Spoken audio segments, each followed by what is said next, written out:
Next video. In today's video I will show you how to display a QR code in Kotlin multi-platform both for Android and iOS without using any third-party library. So what you will have to do first I will show you guys the output. So here you can see this is the output for my Android device and this is the output on my iOS device. So firstly, just create a Kotlin multi-platform project. If you don't know what is Kotlin multi-platform, so Kotlin multi-platform is a technology from JetBrains which will help us to create apps for multiple platforms. Specifically for now, I think everyone is interested in Android and iOS, but you can create desktop apps as well, and also I think web apps using Kotlin JS. But for now we will be just concentrating on Android and iOS. So firstly, to display a QR code you will have to go to build.gradle.kts, and here you will have to add this library from Google which helps us to display the QR code. Once you add it, inside main activity, here you can see I am just referring to a composable.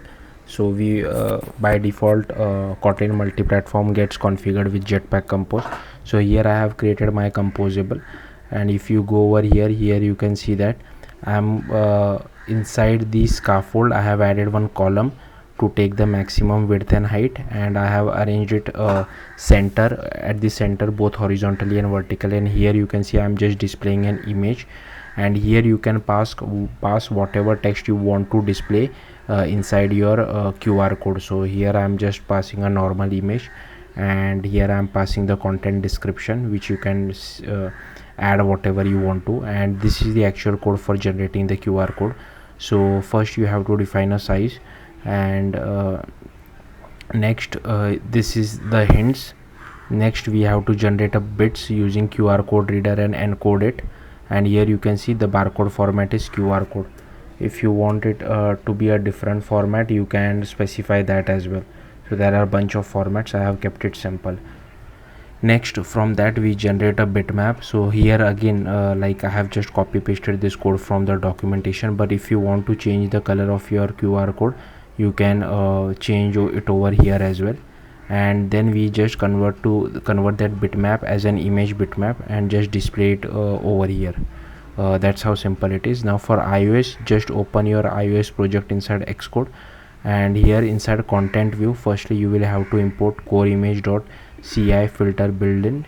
Then I have just added some CI context as well as CI filter for QR code generator. Then we use this method called generate QR code, and for here you can pass whatever string you want to convert to a QR code, and the output is a UI image.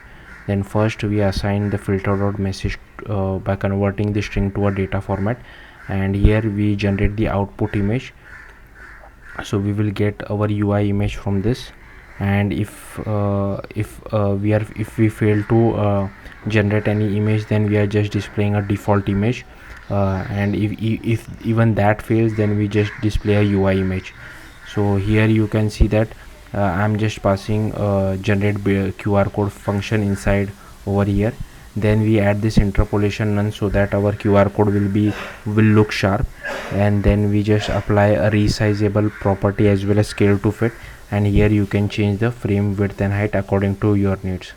So yeah, that's it. Thank you for watching. Bye.